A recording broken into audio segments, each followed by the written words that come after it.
Ya, game ilikuwa nzuri, game ilikuwa na intensity kuanzia mwanzo wa mechi mpaka mwisho wa mechi. Pia tutaona ni namna gani game ilikuwa muhimu kwa timu zote mbili.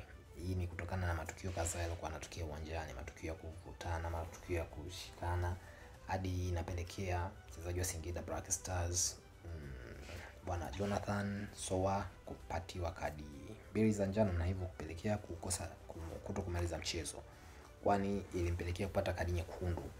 Hii inaonyesha ni namna gani mechi ilikuwa na tension, mechi ilikuwa kali, lakini aliocheza vizuri amestahili. Aliocheza vizuri ameondoka na ushindi. Yanga Sports Club ameondoka na ushindi na amedeserve.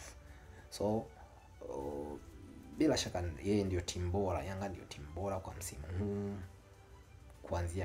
kuanzia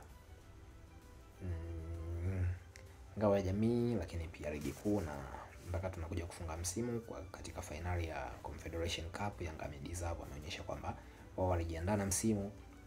Hivyo timu iliyojiandaa na msimu basi imepata ushindi na imechukua vikombe ilivyostahili. So kongole kwenu Yanga Sports Club na viklabu vingine.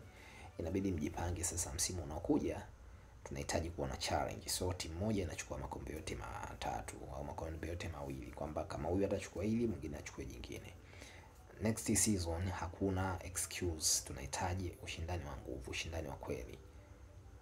Wananchi msibweteke na hiki mlichokipata, na tunataka next season mchukue tena ligi kuu mara ya 5 mfululizo, lakini pia mchukue Confederation Cup mara nyingine tena. Asanteni. Tungane kwenye maoni.